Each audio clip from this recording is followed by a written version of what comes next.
Hi, this class is based on spinal alignment for the eventual use of a backbend. We'll work through spinal extension and spinal flexion, which you might commonly know as cat cow. And we're going to do a series of different versions of that movement, progressing into a standing backbend.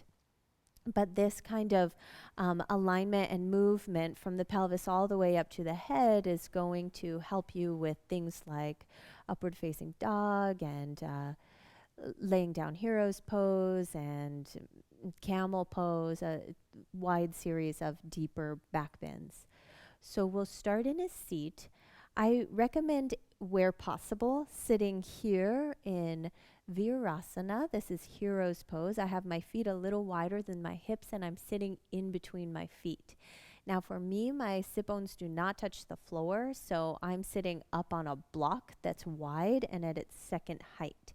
You can prop up whatever pillows, blankets, books you have nearby to help you take this pose, or you can sit in a different position. It's fine. It's going to work either way. So we'll place our hands on our thighs. We're actually going to push down through our thigh bones to feel this sense of rooting. Root all the way back, thigh bones, but also hips into the floor. And by rooting, I mean you are picturing yourself going 12 inches below the earth. You're really plugging yourself in here. Okay. And then from there, we'll just get nice and tall through the sides and then make a big circle and roll our shoulder blades until they press onto our back, pull our chin back. So this is neutral. This is where we're starting from. And from here, we'll start to move the spine into extension and flexion. Hands are near the hips. Stretch out through your abdomen as you inhale. Stretch out a little more through your chest and then lay your head back at the last moment. And then as you exhale, start sliding your hands forward. Pull yourself back through neutral and start to pull the navel back, hollow out the chest to drop your head down. Inhale, stretching out the abdomen, the chest, the neck. Exhale, rounding through the lower back, the mid back, the upper back. And as you continue these movements, we're going to do 3 more. You're doing your best to imagine you've never done these poses before, and maybe you haven't, which that's actually a benefit here, because you're trying to figure out how to make this shape without it just seeming dismissible and without squishing into any particular section of your spine. Let's do one more.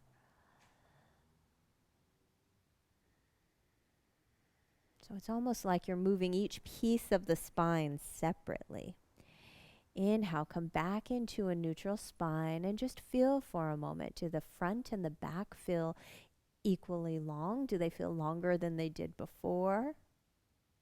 Okay, take a deep breath.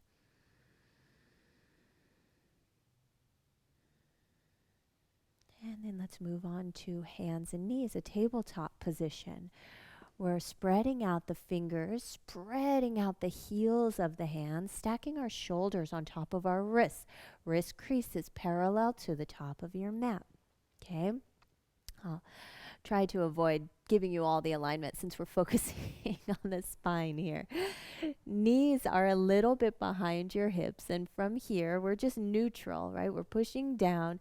We're not collapsing anywhere. We're just holding ourselves up, which requires a little bit of core work, so engaging around your middle.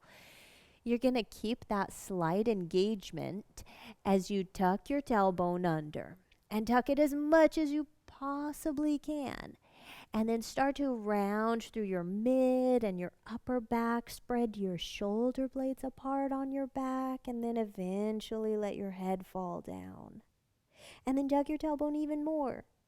And then on an inhale, you're sending your tailbone back, resisting the urge to collapse your abdomen. So navel back slightly, and then start rolling up through the mid back, through the upper back, shoulder blades on the back. And at the last moment, your head tips up. Exhale, tucking the tail, rolling up through the sacrum, the lumbar, the thoracic, the cervical, the skull.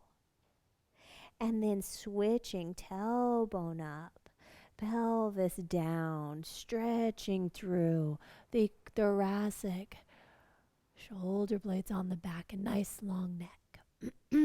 Please do 2 more, trying to roll from your lower spine all the way up to your skull. From your lower spine all the way up to your skull. And 1 more round of cat and cow.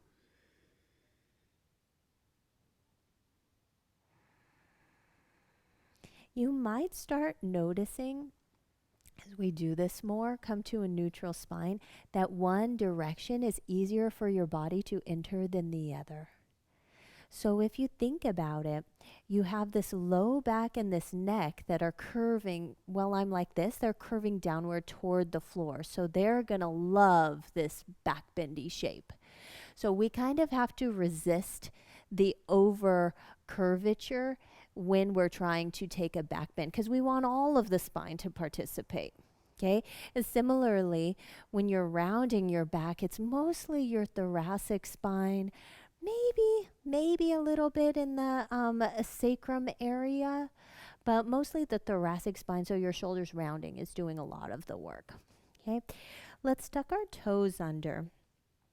And you're just trying to balance it out is what I'm getting at. Tuck your toes under, roll yourself up, and then just sit your elbows down on your legs for a moment. You can take your hands together and just take a big breath into and out from your back. And then a similar scenario here. Okay, we're going to place our hands on our knees, and as we inhale, we're rolling up from the tailbone all the way up until we end up in spinal extension. And then as we exhale, we're tucking the tailbone under, rounding, rounding, rounding, rounding. That direction is always a little shaky for me. Inhale, arching from the tailbone all the way up. We're going to do 5. We're just using 5 today. Exhale, round. Okay, and you're really trying to get each piece of your spine to participate in whatever request you've made of it.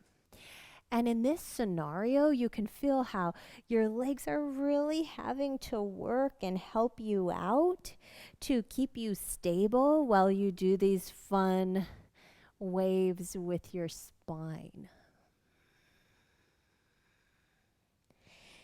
Now we'll inhale and come all the way up to standing and use that power that we just found in our chair pose. And what we want to do is neutralize our pelvis and for our standing back bend, which we'll get into in just 1 more second. So we're trying to send our tailbone a little bit down toward the earth. We're trying to widen the back of the upper thighs, which means your inner thighs are turning back slightly. I don't mean that your knees are facing in. I mean that you want your knees to point forward and you want there to be width across your lower back. Okay, so you're turning in a little bit to prevent turning out too much. Engaging in that direction. And then there's a little bit of sit bones forward. And then this nice scoop from your pubic bone towards your navel. So all of those actions are creating a firm lower half so that your upper body can do all kinds of things. Okay, let's keep that. I would have your feet a little wide for the sake of keeping all that. Take your hands across your chest, please. Ground down. And then as you exhale, drop your chin down. Roll into your mid back, your upper back. And then just make these nice circles, trying not to move your hips. 3. Let your head swing around with you. 2, trying not to rotate your hips. 1, and then you end up in the front, and 3, other direction.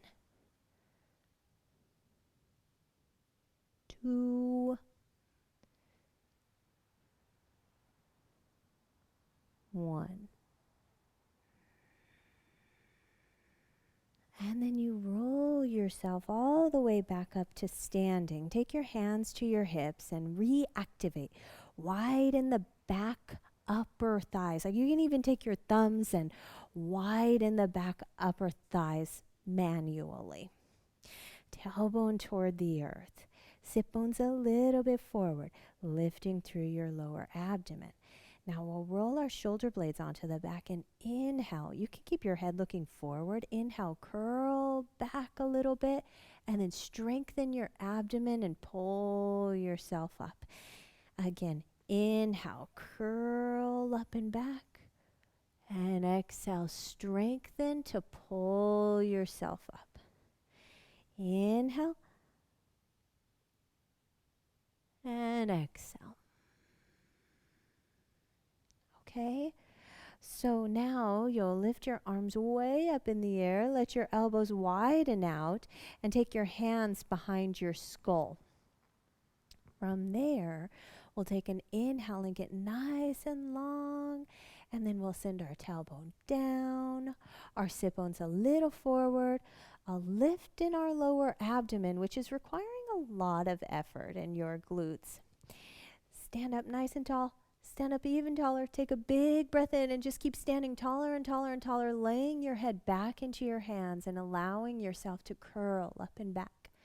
And when you come out of it, you're going to roll up. So make sure your head is not pulling you out of the pose. You're rolling yourself up piece by piece. Just like when you were doing your cat-cows and trying to work each piece of the spine into each shape. Okay, let's inhale and stand up nice and super tall. And then curl ourselves back. And then roll ourselves all the way up. Okay, and if you don't need your hands behind your head, you can take a different arm position. But you want to keep thinking about your skull getting higher, higher, higher. Inhale, lengthen, curl up and back, standing back bend. Hold for 5. 4, widen the back of the upper thighs, tailbone toward the earth. Sit bones a little forward. Lengthen and tone through your lower abdomen. You're lengthening through your whole spine, even through your neck as you curl it back. And let's carefully push down through the legs and roll ourselves all the way back up to standing. And you can see how that is very similar to upward facing dog. Yeah, and same shape. If you're taking Supta Virasana, you want to ground down through your hips and then curl yourself up and back. Okay? If you're taking Ustrasana, you want to ground down through your legs and curl up and back.